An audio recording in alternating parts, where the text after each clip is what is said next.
I'm Maria Menounos, and you're tuned in to AfterBuzz TV, the ESPN of TV talk. Now, let the buzz begin.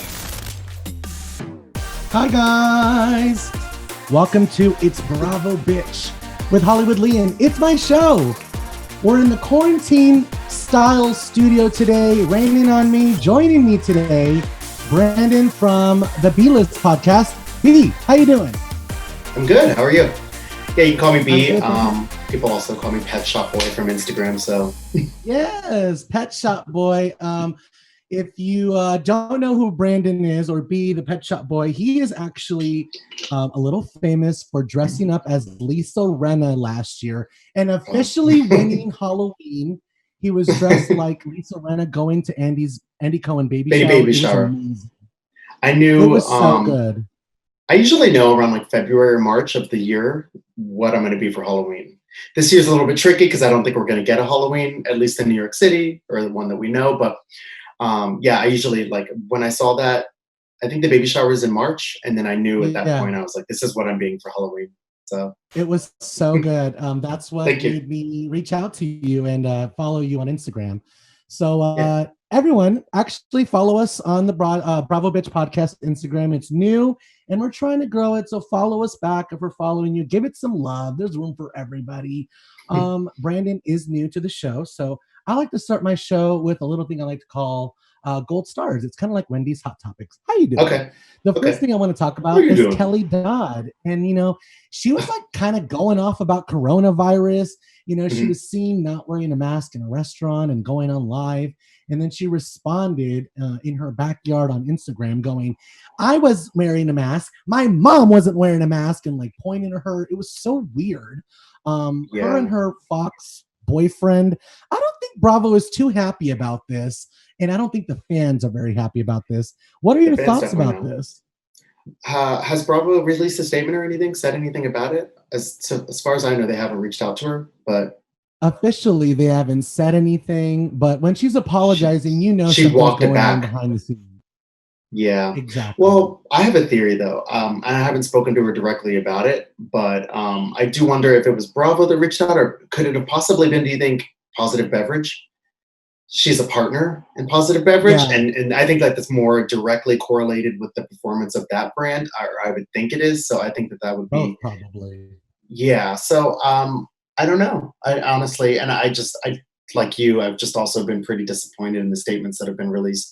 But you know, can't really control these housewives, right? I don't know that I'm going to be watching Housewives of OC in the future. We'll see. Know what? It's crazy. I don't know what's going on with Orange County, but it's been kind of tripping for a while. We've given it passes, but they had a good season. That was a good season, though. I think that was a good season, though. This past one, you didn't know. It was okay. Like, it wasn't no family band. It wasn't you know what I mean? It's no Potomac, that's for sure. Like, they're not on the same level as that, but they were kind of getting, I mean, I really like Bronwyn, I think, and also outside of the show, Bronwyn, I think, is just a really great person. I built a relationship with her. Outside of the show, I love her to death. She's actually one of my really good friends, but I've said this to her too. I don't know if she needs to step up the housewife game. I've told it to her face. We're friends. Like, you know what I mean? Step it up in what respect? One Bravo, watching Nene Leakes and Kim Zolciak fight. You know what I mean? I like the intensity. You got to get with the program, though. You don't think I think she'll get there. Sometimes first season wives have to like slide in as opposed to being like, you know, she's better than like, I want her to go for it, and I think she will, you know, with us by her side, guiding her, showing her the housewives way. But, you know, what's missing in Orange County is the authentic friendships, and they're getting there. Like, Emily and Bronwyn are starting to get close, you know, and Kelly and Emily are starting to get close. But I don't know what's going to happen with the future of Orange County with all these controversial comments that are being made. All I know is that Bronwyn is doing fabulous. Make sure to check out hashtag Wives Helping Wives. Which I'm part of that as well. Or is it Wives Helping Lives? I always forget. Wives Helping Lives. Wives Helping Lives. Wives Helping Lives. Yeah. I'm so bad. All right, let's move on. Welcome to It's Bravo, bitch. We're just bitchy over here. Let's move on to Noelle Robinson. She's not going to be very happy with me about this, but you know what, boo? You're supposed to come into the studio, and you didn't. So now I'm going to read you a little bit. So she got laser lipo on camera on her YouTube channel, and then revealed that her mom had done it as well. So, and they're pranking my kill. Noelle is Cynthia Bailey's daughter. Right. Okay. Yeah. I didn't hear that. Okay. Yeah, from Real Housewives of Atlanta. So she's beautiful. She has her new, and she's like trying to blow it up and stuff. She's pranking her, her stepdaddy Mike Hill on there, and pretending to fight with Cynthia. They're doing TikToks, clearly living the quarantine lifestyle. Yeah. But what do you think about the laser lipo? I didn't know about that. She's getting it done like Noelle is? She got it done on YouTube on camera. I saw it already. During a pandemic? Yes, someone came over during a house call. That's wild. Okay, so I'm not with that, but I think she's a beautiful girl. I'm surprised that she would do that. I mean, I guess whatever. If you like it, I love it. That's what I say. At this point, give it to God, but I do like, they're one of my favorite families, though. They're one of my favorite mother-daughter combos. So yes. But no, don't get the laser lipo in house during a pandemic. That reminds me of that episode in Real Housewives on the patio. Oh, on the patio. Okay. Oh, it's open air. Remember when Kim Zolciak on Real Housewives? Yeah, when Kim Zolciak on Atlanta got the something similar. She got like the laser treatment in her living room while eating pizza with all the women around her. Do you remember that?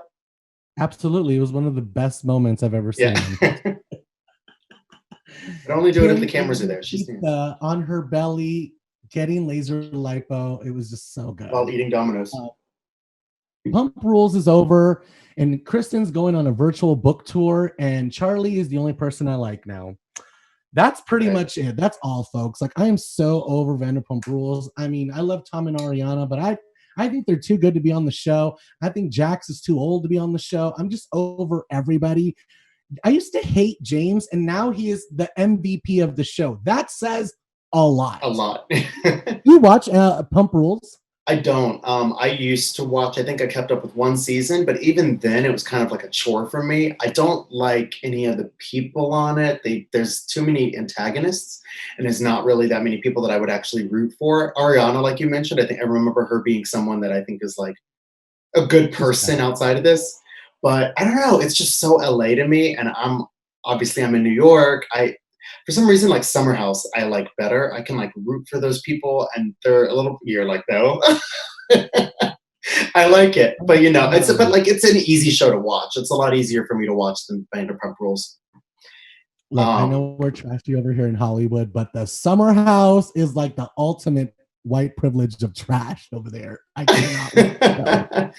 I mean, yeah. There's some breakout stars, obviously, on that show, but even then, I'm just like, no, I can't with you. You wouldn't survive a minute in the real world. Like, come out to LA, get out of that Upper East Side bubble, get out of the freaking Hampton. I've been to the Hamptons. Like, I've been going there every summer for a really long time in my whole adult life. Like, I know what is up there. Okay, and we're gonna talk about New York a little bit more when we go into Real Housewives of New York City.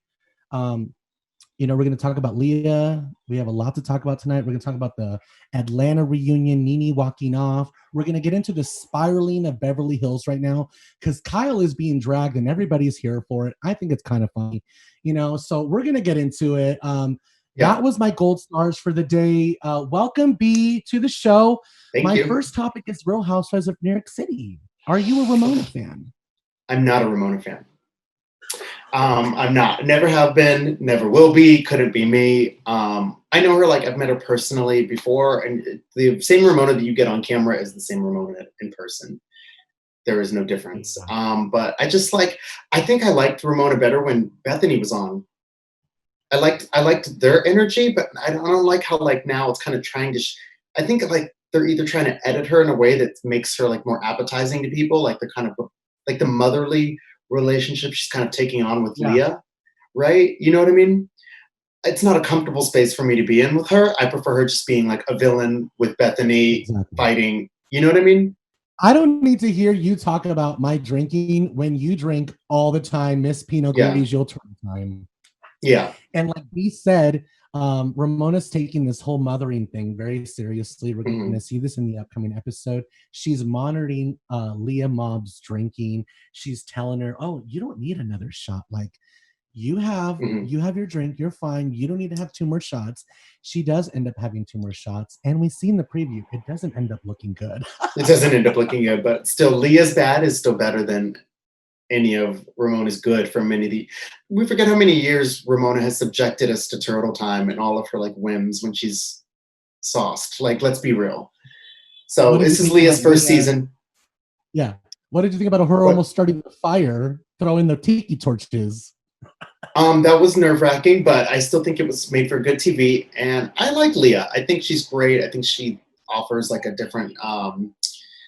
I think with Bethany not being there and kind of being the voice, not the voice of reason, but kind of the Greek chorus. Like I feel like that's what Leah's role is now. Not that she like thinks that when she's on it, but I think that like just by Bethany not being there, now Leah is kind of like a bridge for the viewer to kind of understand these crazy women. She's honestly the most grounded of them, it seems. You know what I mean? Yeah, I totally agree, and I feel like we're going to see a lot more of Leah in the next coming episodes. She's like an onion that we're slowly peeling back. You know what I mean? Yeah. This coming episode, we're going to see her sister, and we saw her last episode kind of introduced, but now she's going to kind of come into the group. So she asked Ramona, like, "Can my sister come?" And Ramona's like, "I don't want her to come, but fine, she can come. But I don't really want her to come." And I'm like, "Ramona, stop being a mean girl. Like, stop being so cliquey." Like she can't help it. She doesn't even know she's doing it. She can't help it. What is it like the CDC says? It's like you touch her face 1,000,000 times in 1 minute. Like that's Ramona being an asshole. Like she's just, can I curse on here? Yeah. Okay. Yeah, that's Ramona. She just like does it like 1,000,000 times a minute and doesn't realize she's doing it. She's just so far in it. You know what I mean? Yeah, Leah's my favorite this season. And it would have been like Dorinda. Ramona, though, when it comes to friend groups. I'm like, no new friends. No new friends. No new friends. Yeah. I used to be that way. I'm pretty open. I mean, I love getting to know new people. Let's go out and do it and everything and do the damn thing, drink, party, get to know each other. I'm very networky, obviously. I'm that kind of social person. But there's a core group. There's like 5 or 6, and we've been like in the bathtub together. So it's like no matter what, like a coworker. In the bathtub? Is that a term, or were you literally in a bathtub? No, we were literally in bathtub together. Like we were. Okay. Moms were best friends. It's like when you grow up together. Like childhood best friends, yeah. So okay, like, I get in the bathtub. Yeah. I get into the bathtub with everybody. I'm just kidding. Okay, so I don't know. It just feels like this is the episode where Ramona and Leah are gonna have to start really challenging each other, and this is the episode where I feel like they're not gonna like each other anymore after this. Yeah, I know. Leah was on my podcast last week, and we were talking a lot about kind of what happens, and she didn't give too much away, but she said that this is kind of going to be the start of a different, what's the word I'm looking for, like a path for their relationship. It's kind of switch a little bit gears, and she's going to kind of see a different side of Ramona, and that's going to kind of start with this week, she says. So we'll see. I think it's a pretty good season. It's a pretty good season. I was nervous, but it's okay. It's my favorite. It's not a season 9 or 10, but it'll get me through quarantine. I'm excited. I feel like we're still in the beginning stages, even though they've given us a lot already. Like I'm really enjoying Tinsley, and I really don't enjoy her. Like I haven't enjoyed her through the years, and now I'm actually like really liking her. I don't know what's up with Dorinda, and I went on Dorinda's YouTube channel, and she's like, "Look, I'm getting the house. I'm thinking about Richard. I didn't clean everything out, and now I have to deal with everything and throw it away. Yes, I'm going to talk about him." And I'm like, "Do that. Do your grief. Be all that. But why do you have to like explode on someone else?" Yeah. I don't get it. Yeah. What does it have to do with Tinsley? And also, it's more just like, as a viewer, I want to know more about anyone other than Tinsley. Like Tinsley's just not that dynamic of a character to me for me to sit through her arguing with anybody. Like, please argue with Luann or Leah or something, because I just think that they're more interesting people with backstories, and I already know everything I need to know about Tinsley. Do you know what I mean? So the fact that they're going to sit and argue for another episode is just like not appetizing to me. you know? Exactly. I'm like, Dorinda, Yeah. what more are you going to get out of the chip bag? You've shaken it out. All the Yeah. chips are on the table. There's nothing that Tinsley's hiding left. There's not much there, you know? Dorinda's not the you. same Dorinda that I fell in love with on the show. I think that we're seeing kind of a different side of her, but I don't think she necessarily changed. I think that we just like lean on her more now because we don't have Bethany around. We don't have other people in the mix. So when there's fewer people, now we're noticing the cracks. You know what I mean? But I like when Dorinda brings like a sense of voice of reason to the show, which she sometimes does. She brings like calming, just like the viewer kind of point of view. Like if we were at a house like, and you were acting like a fool, Dorinda, we're all with her when she's like, look, you guys are acting ridiculous. I cooked and cleaned. Like I made it nice for you bitches. Like we're like, yeah. But when she is going off the deep part of the hurricane. When she's part of the hurricane, it's a lot because then there's no one to keep us. Yeah, I just think she's unhappy. Yeah, that's clear. So that's clear. I just hope that she finds what she needs and she comes back to us. We'll be waiting for her, Dorinda, because she has brought us good TV. We'll see how the rest of the season plays out. I don't want to criticize it too much. I don't want to talk about any shakeups like we're going to do with the other casts because New York has always delivered. The only cast that knows how to have fun. They're the only cast that are real friends, and we're just at the beginning with them. I feel like they're professional reality people. They can pull it out. They can make it happen. You know, better than the other girls. Yeah. Let's get into Real Housewives of Atlanta. Yeah. Because I have been in the Chromatica Church of Gaga, and you know what? I rebuke it. I rebuke the devil. And you know who the devil is? TMZ. Because they're reporting that Giovanna is coming back full time, and I am not here for it. I don't think that could be true. I feel like she probably leaked that. She had to have. I think she leaked that because I noticed how it came out the day after she was on the show. Seriously. They probably told her not to even post. When does Bravo decide the day after the reunion? That never happens. No. Nobody got contracts that early. We know how this works. You know what I mean? Exactly. I mean, maybe it could have. I don't know. But I really doubt it with quarantine and everything going on. Like, I just can't see that really. And there's no way she would come back. She maybe as a friend of, but definitely not as like a full-time capacity. People just don't like her enough. I'm just like, I don't know. I just want to know though, like, well, first of all, let's talk about the reunion in general. Like, I feel like it was a complete waste of time. It started out funny. It started out good. It was on its way to being something really different and something we could all remember. And then Nene walked off. She walked off, and as she does every time. And listen, at this point, it's just exhausting. Like, I used to really like be in her corner, and she just like, and she kind of turned it around at the end of the season, right? Like, we started to like her again around that Greece trip. But then she walked off then too, and it's like she doesn't want to deal with the show. She's unhappy, and she not only are like she makes the women unhappy to film with her, but she makes it really unfun for us to be in the like watch the women in this environment. You know what I mean? She just sucks the fun out of every situation. So I don't know that I need her back. And like also there were so many great OGs on Real Housewives of Atlanta that why is she the only one that you could ever bring back? Sheree's great, and I think Sheree still plays the game. So great. Sheree's never walked off. I love Phaedra. You know, Phaedra, I mean, it's problematic, but I mean, everyone has different things with her. But I really like Candy, so I don't think that. Candy's never gonna go. She's like the Ramona of Atlanta. She ain't going anywhere. But also Candy plays in your motherfucking brain. And also I think Candy plays the game too. Candy's not going to walk off. Candy shows up to every filming event. She's got her entire family involved. She brings so much to that show. The reunion was just like y'all could have kept it. I could have had one part of that and I would have been totally fine. Seriously, I don't get how you can be the queen and then walk off. That's not queen behavior. When you do that, we're going to give it to Kenya. Like, you can't leave. You have to stay, stick it out, fight it out. Yeah. We've excused you like for the mom one. I'm like, well, that was a corner we've never dealt with. So of course she's going to freak out, but I'm just not about this. I feel like, you got to stay in the lion's den. You helped create this. You are a part of this. and we created this monster. You owe us the responsibility to deliver. Like, especially if you're going to talk all the talk on Watch What Happens Live. Oh, get ready for the reunion. Get ready for the reads. No, you should have told us, get ready for a walk-off. Yeah. Really pissed me off. I don't really need her back. I think it's like enabling her to, like, if they keep her on, you know, this enabling this behavior. And it's just like a poor precedent. It sets a poor precedence for other housewives to think that that's acceptable. I'm tired of people walking off. You're not like, you're not above this show. Do you remember who the first person to walk off ever was? Was it Vicky? Who was it? Ramona. Wait, Alex McCord. What did she? Was the nudity? Yeah, right, with the magazine. Yeah, that's such a Ramona thing. And it's not the first time I think Ramona's walked off, right? Ramona's walked off other times too.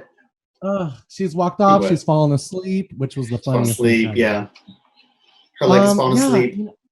I want your opinion on Marlo, and should she have a peach? Yeah, I think that Marlo is just as big of a star as Nene is. I think people love her just as much, and I think that if Nene left and you gave Marlo the peach, I think it would be amazing because Marlo's friends with more of the women at this point. She's just as funny. She's pretty fabulous, and we love her. We know her really well, so I think that she's really deserving. And Marlo, I don't think she's not going to walk off. Yeah. Exactly. Yeah. I just put up a clip on my Instagram. It's Bravo Bitch Podcast. Check it out.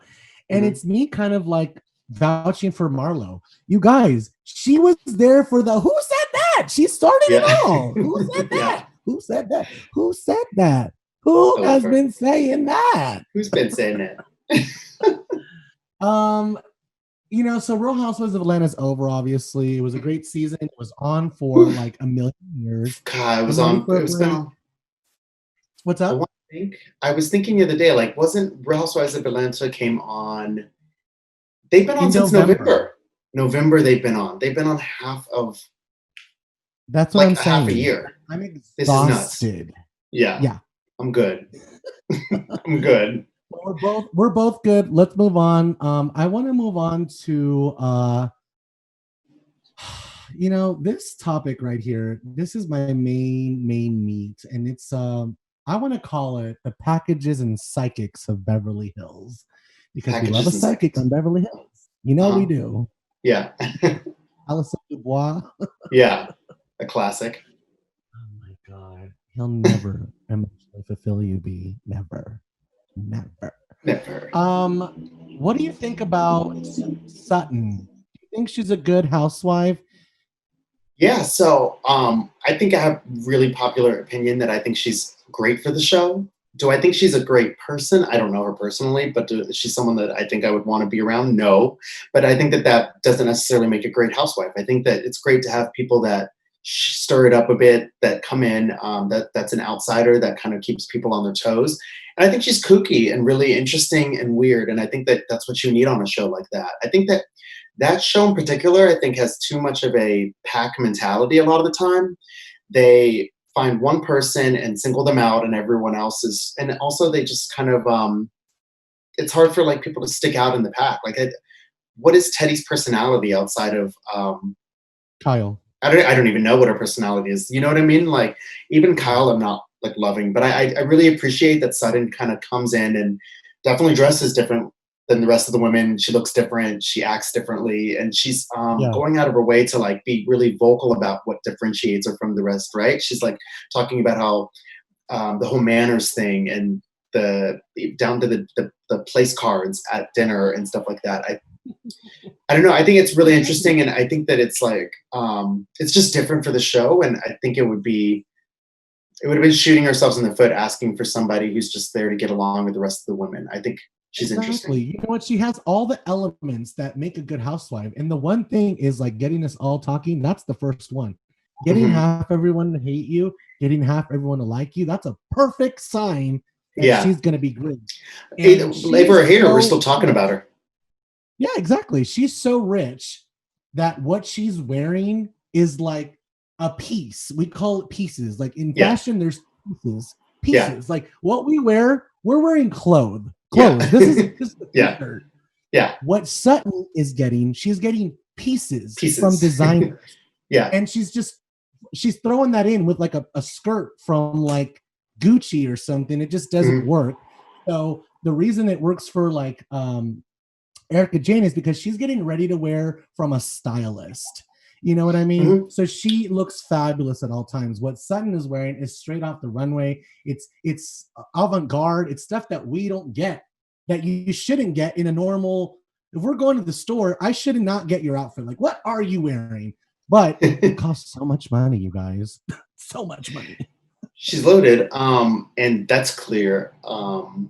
I was gonna make a point about her, but yeah, I think she's so memeable. She looks literally like a cartoon character. Like her head's kind of bigger than the rest of her body. She's got these skinny legs. I'm not body shaming at all. That's not what I'm trying to do. I actually really like Sutton. I think she's really pretty actually, and I look like SpongeBob. I have the skin. But I think that she does look like. But that's what makes me like her. Is like she kind of looks like almost like comical. Like she looks like someone drew her, and she's colorful. And I think that's what you need for reality TV. So that's what I think she's a good addition. Oh my God! I just figured it out. You know who she looks like? I think that's why I like Dorit too. She's similar. He looks like the little girl from Rugrats, but without the glasses. Miss Pickles? Angelica Pickles? Angelica Pickles. Yeah. But with no glasses and like grown up. Okay. Yeah. The girls started going to Santa Barbara. Erica and Lisa were wearing the same outfit last week, and we had the astrologer come over. A big old queen. Sean, he's been on Very Cavalieri too. He's like the little Hollywood guy. He's not as big as the Hollywood medium, obviously, but he's been gravitating around the Real Housewives for a minute. We come to find out, what he's reading is just stuff that we can Google each other about our signs. Like he's like, well, a Cancer's very sensitive. And I'm like, no shit, we know this already. Get to like what I see is like, I sense that Brooke doesn't have cancer. That's the kind of stuff I want to hear about. It just seemed like saying stuff that surface stuff to get the girls riled up. And it did. Yeah, and it was stuff that you could just say if you had watched one season of this show. Like you would know. Exactly. Everything he was just recounting was just anything groundbreaking. Yeah. But it's clear that it takes so little to rattle these women. So it did its trick, right? Dubois made like crazy statements, got everyone to like almost physically fight. That was like, you know what I mean? But let's be clear, when Alison Dubois was doing it, they were drinking heavily. They had come in under the pretense that someone was going to fight. There was so much weird energy. So there was like a lot going on underneath that surface. Alison Dubois was just kind of like the cherry on top of, Yeah, she was. Yeah. She was the cherry on that Sunday. And Taylor Armstrong was the hot fudge melting, going, enough! Yeah. I think the problem with the show. No, I was going to say just I think the problem and the difference between something like Alison Dubois and what we got with this psychic is that I think now at this point, some of these women are getting so good at the show that they know they're showing up already knowing what's going to kind of happen or transpire. And so, but I feel like when they filmed that first season, they had no idea what was going on. And that was when magic happens, right? So. Exactly. I totally, just to play off that point, like when the psychic was like, oh, Denise, you're going to be the one to reveal much. Like Lisa Rinna was like, ooh, that's what playing the game is correctly. You know what I mean? Because it's like, it's not even that big of a statement, but the fact that Lisa harped on it and they made it about it, like that's a story that we're now creating. So that's what B means by being a good, like, housewife and playing by the rules, knowing what's going to happen. I don't like that. I do like that Kyle is kind of like the defender. She defends Sutton. She says F you to Dorit right to her face. And she says to Erica, like, that's why you don't have any friends. It's all going to go down tonight in Santa Barbara. It's going to be interesting. What do you think about Dorit's Buca de Pepo venture? I don't know why I keep... Oh my God. I like Dorit this season, but I just, for some reason, I don't care about this storyline. And I keep seeing Buca de Beppo everywhere on Twitter, on like everything. And I'm like, it's ridiculous. It's everywhere. ridiculous. I don't even think it's like that interesting of a storyline, but go ahead, I guess. I want to get to the Denise stuff. That's what I want to get up to on the show.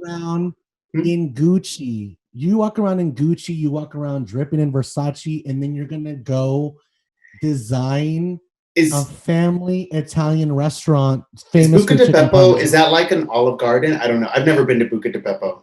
Is it It is like a more upscale?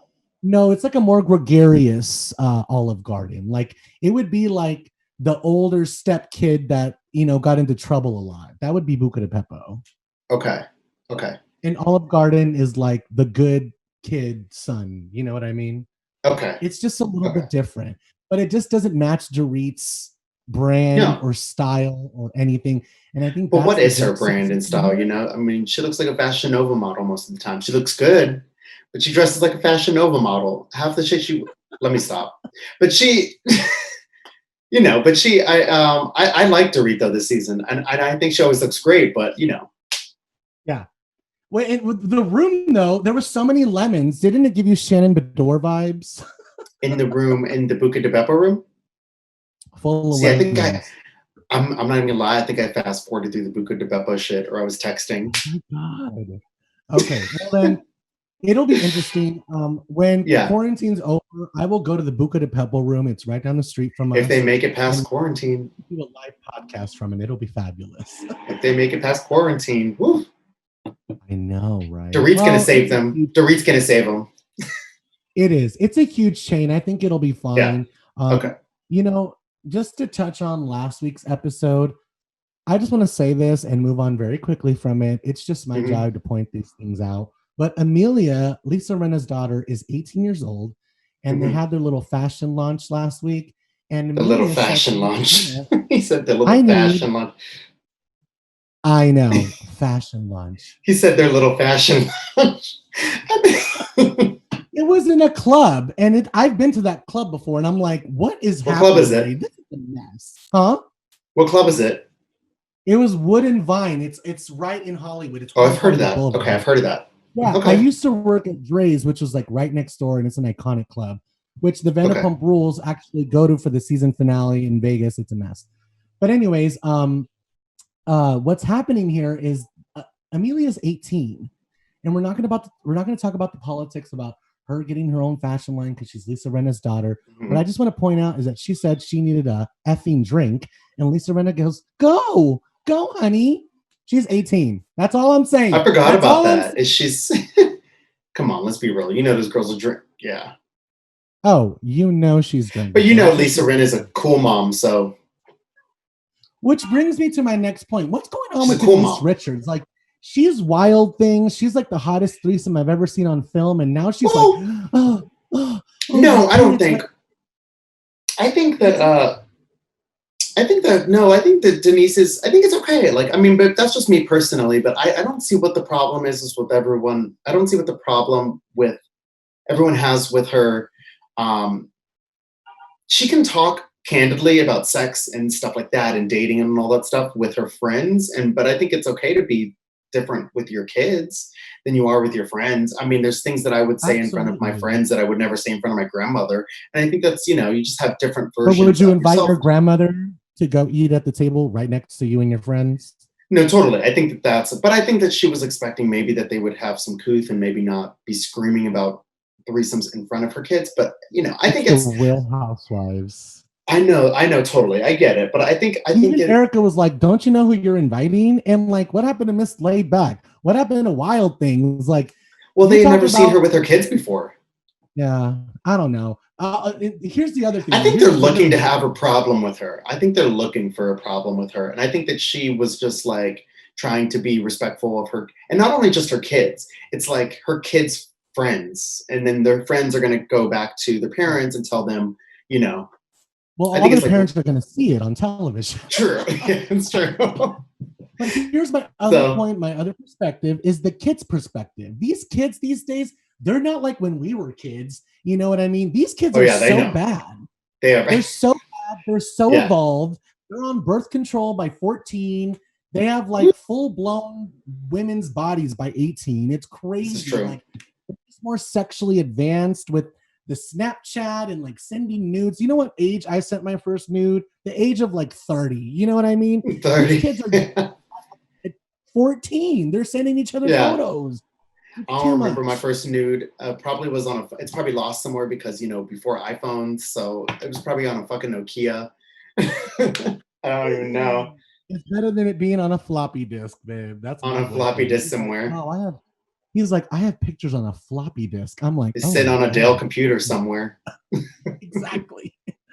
I don't know. The girls are having a problem with Kyle. They're saying she's a package deal. Kyle's like, I shot a movie, so we should go party now in Santa Barbara. And Denise Richards is like, I shoot shit every week. You don't see me like celebrating.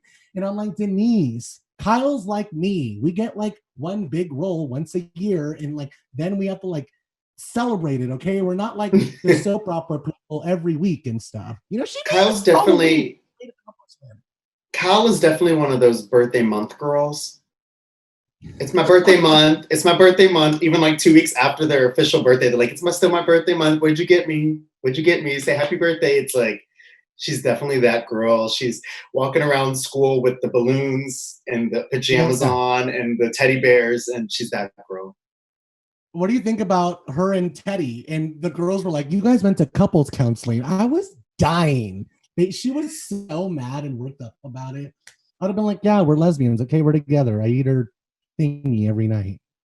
I just like, honestly, I'm like, when the girls start fighting with Kyle, it's always about the most like inane, like menial stuff.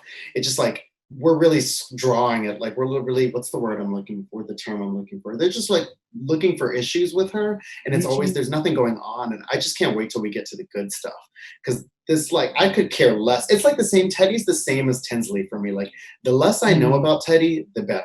I don't care who she's going to, like, I don't care. Like, even Kyle is so boring just by proxy. You know what I mean? And I'm tired of Kyle crying every 5 seconds. Like you said, it's not that deep for you to be crying, walking off. Like, you want to be the queen of Beverly Hills? You want to be the queen, right? Then stop crying. Or else let's give talk it back about to who's you. cried the most in group settings in the past season so far. It's been Sutton crying almost every episode, Kyle crying almost every episode, Teddy crying almost every episode. Everyone else is just watching them cry. And then Erica cries a bit, but it's more just like when she's with Tom or her vocal coach or with Garcelle. Which, by the way, Tom Girardi, I'm just so glad we got this scene with him. He's amazing. Yeah. Like, he's the storyteller. Like, in gay culture, when you walk into a gay bar, like, you look around and you see like where you're gonna go and like in systematically and symbolically where you belong in the bar, like a cafeteria. Let me tell you, I will always gravitate to the old queen at the end of the bar drinking by himself because he's going to have the best stories. Mm-hmm. The best stories. I'm not the old queen, but I'm the same as you. I mean, I'm not an old queen. I'm 21, so. But no, I'm the same way. I love the old, He's so great. I love him. I think he's so fabulous. And well, also for gays, he's iconic because gays with taste love Erin Brockovich. It's a classic film. Erin Brockovich is an amazing film, and I knew who he was before he was even around this universe. What? He's the bad lawyer in Erin Brockovich. No, he's not. Wait, no, he's... Yes. In the beginning of the movie, when she gets sideswiped, and the guy's like, he spends his days spending lives in ER doctors out of control. Oh, yeah. That's Tom Girardi. But I wonder how much of that was seasoned for the screen. Lawyer, like one of the best in the entire country. Like, he's a bad motherfucker. He's a bad motherfucker. He's a bad motherfucker. So if you're listening to this with your kids, tell them to leave the room and tell your husbands I said hello. Let's go to I just feel like we're seeing a side of Denise that we're just not used to seeing. Like Pet Shop Boy said, she has kids. Like, why is everybody tripping? But I saw Denise Richards on her reality show, which I loved.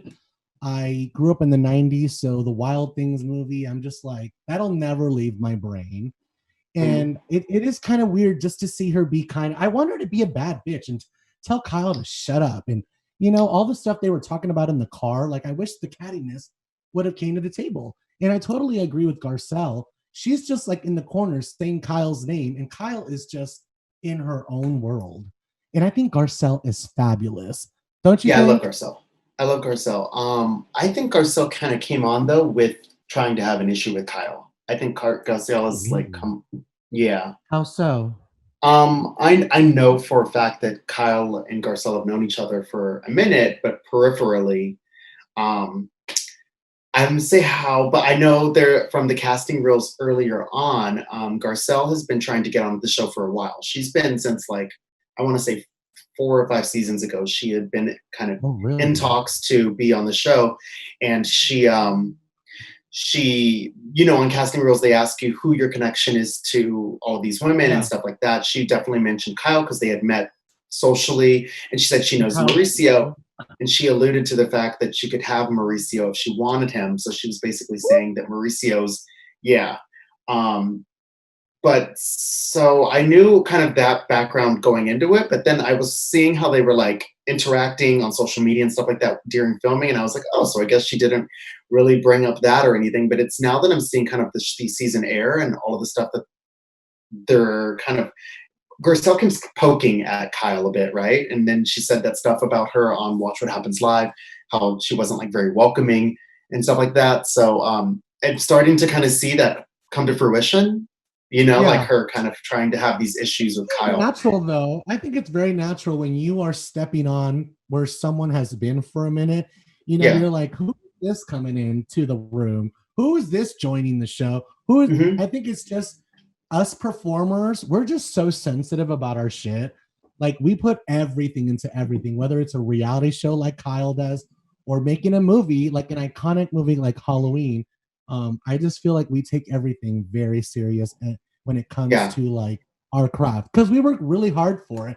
Especially like I can even like attest to Kyle's acting stuff. Like her main, obviously, venture is Real Housewives of Beverly Hills, but because she's had such a strong foot in the acting world, she is still considered for certain roles, but it doesn't happen very much. This Halloween is a perfect example of all the resurrections that we've been having over the last 10 years of everything, and it working out perfectly with her. The fact that she's already big and they're putting her back in the movie because she was, it's going to be genius. Do you think, I mean, how big is her role going to be, I wonder? Does she have a huge role in it? It's good. I don't know. The last one was good. I'll see it. There's a little competition. There's a competition here because Garcelle is a freaking movie star as well. She's doing Coming to America too.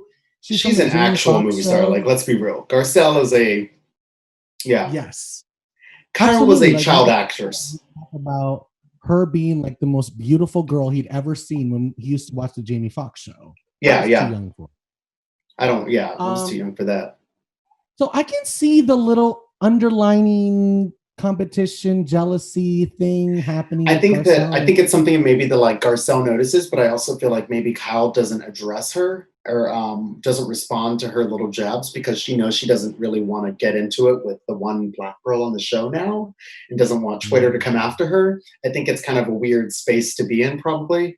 That's what I perceive it to be. The way that like Garcelle pokes at her and then she kind of just doesn't even engage with her. And it just makes me feel like a little bit like Kyle is almost afraid to say anything and get on Garcelle's bad side and turn it into something bigger than, do you know what I mean? I totally know what you mean. That's interesting. I think Garcelle is a G. Like she's so fabulous. Like when I saw her husband, I was very surprised that it was him that, you know, all the fuss was over. But, with their ex-husband? Yeah. I'm like, yeah. That's the fuss. Yeah. She could do better. I like that she was like, oh, I sent out an email to the entire company, which is CIA. Yeah.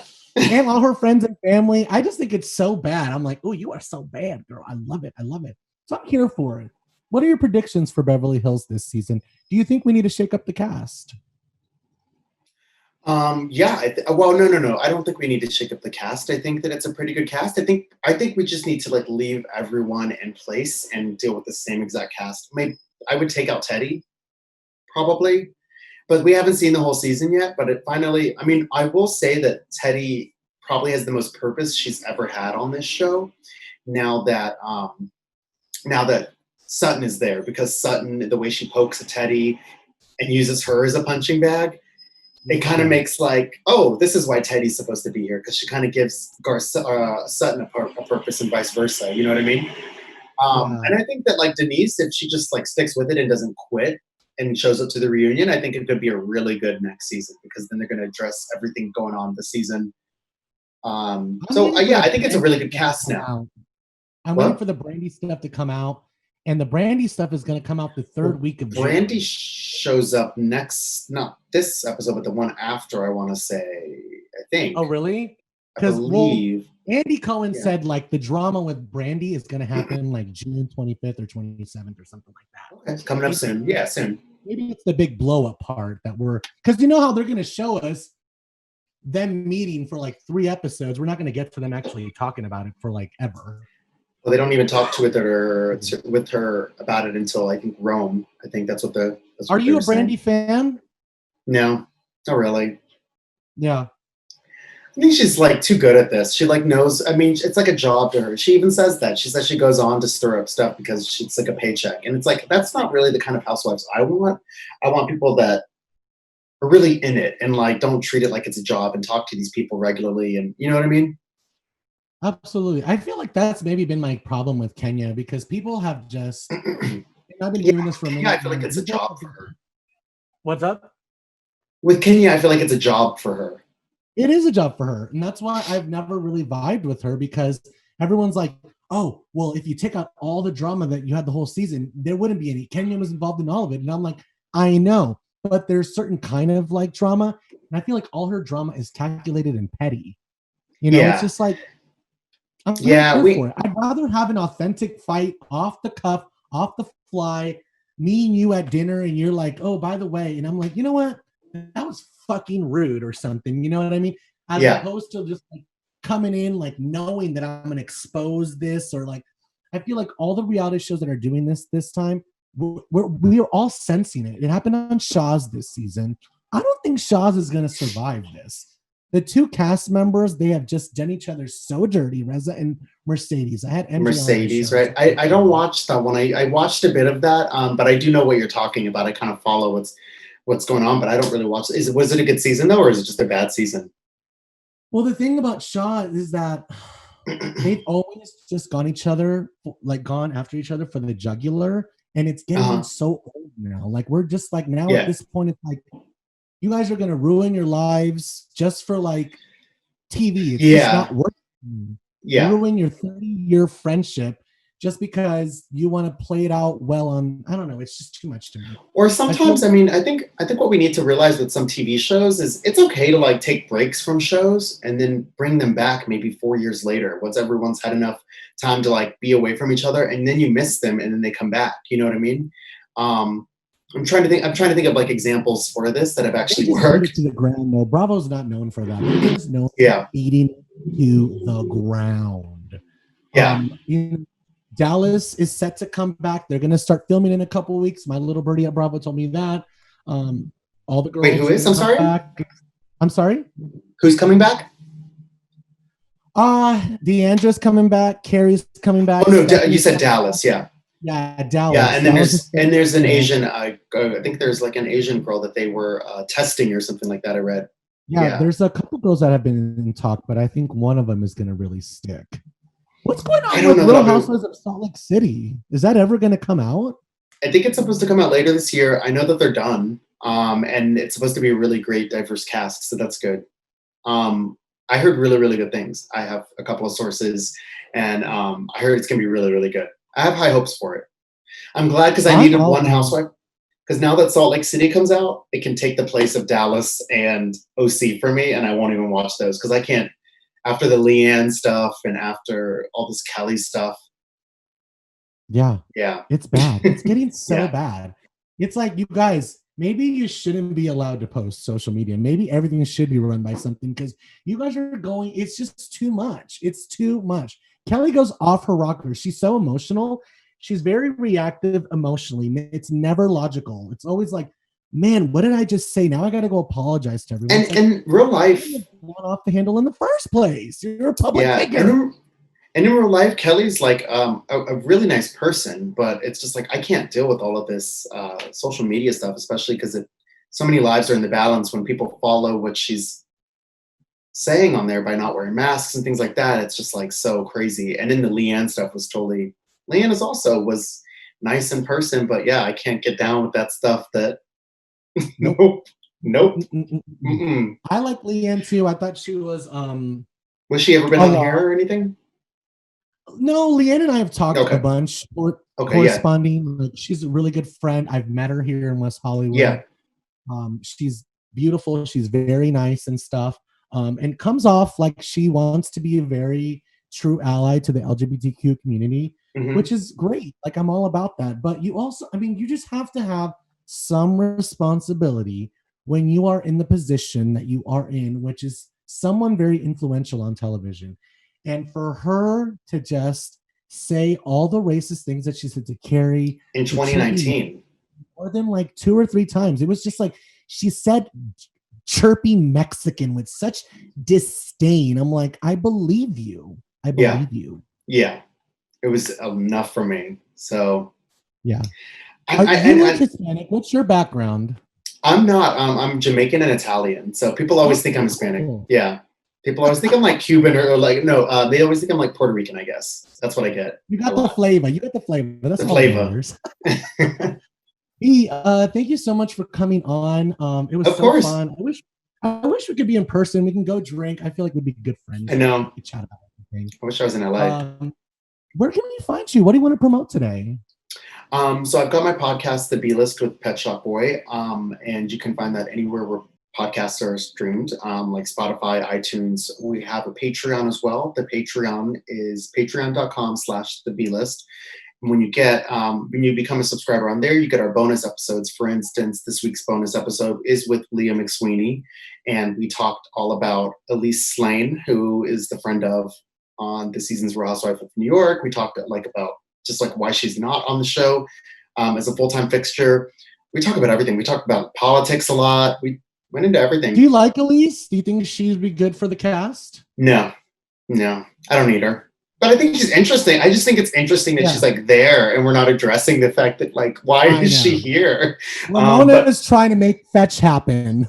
Well, she tried to, and then Leah kind of tells you why Elise isn't. So tune in for that. But yeah, the podcast is The B List with Pet Shop Boy. You can also follow me on Instagram. That's what a lot of people like to do to see my stories. I'm Pet Shop Boy on Instagram. And then I think I'm also the _Pet Shop Boy on Twitter. I don't really use Twitter that much, but yeah. Well, give us a follow back on the account so we could stay in touch. Sure, yes. And if you want to follow my personal account, it's fabulous. It's Hollywood Lian, Lian. If you guys are listening to us on iTunes, thank you so much for the support. We love you guys. Make sure to give my personal page a follow as well, because I got some new projects coming up. If you're into the dark side of things, if you want to get a little spooky, paranormal, maybe listen to something late at night, make sure to check us out. We love the support. Subscribe to 2 or more of our channels on the AfterBuzz channels, and we will shout you out on the next show. Thank you so much for supporting us. I know we've had some issues with the live, so we couldn't engage with you guys tonight. But please comment below that you watched the show in entirety. And my regulars, I love you guys. I will shout you guys out next episode. I'm going to do like a little shout out section every month at the beginning of the month. So my next episode, it's going to be a little bit below deck themed with the new shows coming back. I'm going to have one of my girls from the below deck that I usually have on here. I don't want to say who yet, but I'm sure you can guess. She's been on the show before. So make sure to check that out. Follow us on the socials. Thank you so much for joining us, B. Of course. It was fabulous to have you, and we'll see you guys next week. Bye, AfterBuzzers. Bye, guys. Our founder, Keven Undergaro, and me, Maria Menounos, would like to thank you for tuning in to AfterBuzz TV. Remember, we're not just the first, we're the biggest in the world, and we're the only destination for all your favorite TV shows. Whatever you crave, we've got it. So go to AfterBuzzTV.com and check out our lineup. Buzz you later. The views expressed herein are those of the hosts only and do not necessarily reflect the views of AfterBuzz TV or its owners or principals.